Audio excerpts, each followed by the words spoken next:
ನೀ software engineer ಅದಿ ಇದೆಲ್ಲ ಬೇಕಾ ನಿನಗೆ ಸೀರೆ ಮಾರೋದು? ಯಾರು ತೊಗೊತಾರೆ ಇವಾಗಿನ ಕಾಲದಾಗ ಸೀರೆ? ಯಾರು ಉಡ್ತಾರ? ಇವೆಲ್ಲ ಕ್ವಶನ್ ಬಂದಿದ್ದೆ ಹೆಚ್ಚು. ನಾನು ಸಾರಿ ಬಿಸ್ನೆಸ್ ಸ್ಟಾರ್ಟ್ ಮಾಡಿಬಿಟ್ಟು ಒಂದೂವರೆ ತಿಂಗಳಾಯ್ತು. ಜಾಸ್ತಿ ಜನ ಕ್ವಶನ್ ಕೇಳಿದ್ದೆ ಇದು. ಯಾರು ಹಿಂಗೆ ನೀವು ಅಂದ್ಕೊಂಡಿರ್ತೀರ ಫ್ರೆಂಡ್ಸು ಫ್ಯಾಮಿಲಿ ಜಲ್ದಿ ಸಪೋರ್ಟ್ ಮಾಡಿಬಿಡ್ತಾರ, ಹಂಗೆ ಅಂದ್ಕೊಂಡು ಯಾರು ನೀವು ಬಿಸ್ನೆಸ್ ಸ್ಟಾರ್ಟ್ ಮಾಡತ್ತೀರಂದ್ರೆ 100% ನಾನು ಹೇಳತ್ತೀನಿ ಅದೆಲ್ಲ ನಿಮ್ಮದು ಭ್ರಮೆನೇ. ನೀವು ಸ್ಟಾರ್ಟ್ ಮಾಡಂಗಿದ್ರೆ ಇಂಡಿಪೆಂಡೆಂಟ್ ಆಗಿ ಯಾರನ್ನೂ ನಂಬ್ಕೊಂಡು ಅವ್ರು ತೊಗೊತಾರ ಇವ್ರು ತೊಗೊತಾರ ಅನ್ನೋ ಒಂದು ಭ್ರಮೇಲಿ ಯಾರು ನೀವು ಒಂದು ಬಿಸ್ನೆಸ್ ಸ್ಟಾರ್ಟ್ ಮಾಡೋಕ್ಕೆ ಹೋಗಬೇಡ್ರಿ. ನಿಮಗಿತ್ತು ಸ್ಟಾರ್ಟ್ ಮಾಡೋದಂದ್ರೆ ಮಾಡಿರಿ. ಇವ್ರ ಒಪಿನಿಯನ್ ಬೇಡ, ನಿಮಗೆ ಇಂಟ್ರೆಸ್ಟ್ ಇರ್ಬೇಕು ಫಸ್ಟು. ಆಮೇಲೆ ಏನೇ ಬಂದರೂ ನಾನು ಫೇಸ್ ಮಾಡ್ತೀನಿ ಅನ್ನೋ ಚಾಲೆಂಜ್ ತೊಗೊಳೋದಿದ್ನೆ ಅಂದ್ರೆ ನೀವು ಮಾಡಿರಿ. ರಿಸ್ಕ್ ಇದ್ದೇ ಇರ್ತೈತಿ. ಒಂದೊಂದು ಸರಿ ಸೇಲ್ ಆಗುತ್ತಾ, ಒಂದೊಂದು ಸರಿ ಸೇಲೇ ಆಗಂಗಿಲ್ಲ, ಒಂದೊಂದು ಸರಿ ಒಂದು ಆರ್ಡರು ಬಂದಿರಲ್ಲ, ಒಂದೊಂದು ದಿನ ಒಂದು 10-12 ಸಾವಿರ ರೂಪಾಯಿನೂ ನಿಮಗೆ ಆಗುತ್ತಾ. ಸೊ ಹಂಗಿದ್ರೆ ಮಾಡಿರಿ ಅಂತ ಹೇಳ್ತೀನಿ ಅಷ್ಟೆ. ನಾನು ಒಂದು ಡೈಲಿ ಕಂಟೆಂಟ್ ಕ್ರಿಯೇಷನ್ ಮಾಡಿಬಿಟ್ಟು ಡೈಲಿ ವ್ಲಾಗ್ ಮಾಡೋಕ್ಕೆ ಟ್ರೈ ಮಾಡ್ತೀನಿ. ನನಗೆ ಆ್ಯಕ್ಚುಲಿ ಟೈಮೂ ಸಿಗಲ್ಲ.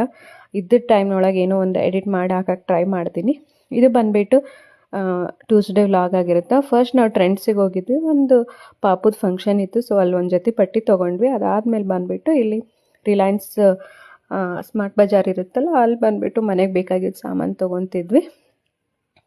ಆಮೇಲೆ ನೀವು ಇದೇನಾದರೂ ಇದೇ ಫಸ್ಟ್ ಟೈಮ್ ನನ್ನ ಪೇಜ್ ನೋಡ್ತಿದ್ರೆ ಇದು ಪ್ಯೂರ್ಲಿ ಸ್ಯಾರಿ ಬಿಸ್ನೆಸ್ದೇ ಆಗಿರುತ್ತೆ.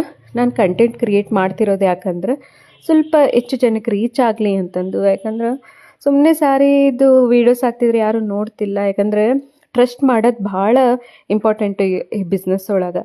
ಸೊ ನಾವೊಂದು ಸ್ವಲ್ಪ ಎಕ್ಸ್ಪ್ಲೋರ್ ಮಾಡಬೇಕು ಅಂತ ಅಂದ್ರೆ ನಾವು ಒಂದು ಕಂಟೆಂಟ್ ಕ್ರಿಯೇಷನ್ ಮಾಡಿಬಿಟ್ಟು ವ್ಲಾಗ್ ಹಾಕ್ಬೇಕಾಗುತ್ತೆ. ಆವಾಗ ಒಂದು ಟ್ರಸ್ಟ್ ಬರುತ್ತೆ. ಎಷ್ಟೋ ಜನ ಹೇಳ್ತಾರೆ, ಇವರು ಎಲ್ಲ ಸೆಲೆಬ್ರಿಟಿಗಳು ಏನು ಮಾಡ್ತಾರೆ, ಸ್ಯಾರಿ ಬಿಸ್ನೆಸ್ ಸ್ಟಾರ್ಟ್ ಮಾಡಾತ್ಬಿಟ್ಟಾರ.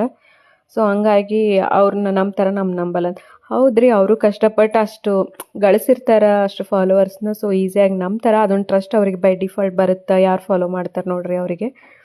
ನಾವು ಇವಾಗ ಬಂದುಬಿಟ್ಟು ನಮ್ಮ ಹತ್ರ ತೊಗೊರಂದ್ರೆ ಹೆಂಗೆ ತೊಗೊತಾರೆ? ಆಗೆಲ್ಲ ಒಂದು ಟ್ರಸ್ಟ್ ಬಿಲ್ಡ್ ಆಗಲೇಬೇಕು. ಸುಮ್ಮನೆ ಯಾರು ಬಂದು ತೊಗೊಳಲ್ಲ. ಎಲ್ಲ ನಮ್ಮದು ಶಾಪಿಂಗ್ ಮುಗಿಸ್ಕೊಂಡು ಬಂದುಬಿಟ್ಟು ಮನೆಗೆ ಸ್ವಲ್ಪ ಒಂದು ಹಣ್ಣು ಹೆಚ್ಕೊಂಡು ತಿನ್ನೋಣ ಅಂತಂದು ನಮ್ಮ ಯಜಮಾನ್ರು ಬಿಡಿಸ್ಕೊಟ್ರು. ನನಗೆ ಭಾಳ ಇಷ್ಟ ರೀ ಇದು ಹಣ್ಣು. ಹಂಗಾಗಿ ಇದರಿಂದ ಸ್ಟಾರ್ಟ್ ಮಾಡೋಣ. ಮಧ್ಯಾಹ್ನದ ಊಟ ಇನ್ನೂ ಆಗಿಲ್ಲರಿ, ತಯಾರು ಮಾಡಬೇಕು. ಅದಕ್ಕಿಂತ ಮುಂಚೆ ಸ್ವಲ್ಪ ಹಣ್ಣು ತಿಂದ್ಬಿಟ್ಟು ಲಾಗಿನ್ ಆಗಮ್ಮ ಅಂತ ಆಗತ್ತೀನಿ. ಮತ್ತಿನ್ನೇನಿಲ್ಲರಿ, ನಡ್ರಿ ಚಲೋ ನಾವು ಸ್ವಲ್ಪ ಅಡುಗೆ ಮಾಡಬೇಕು. ಮತ್ತು ನೆಕ್ಸ್ಟ್ ವ್ಲಾಗಲ್ಲಿ ಸಿಗೋಣ ನಾವು. ಬಾಯ್.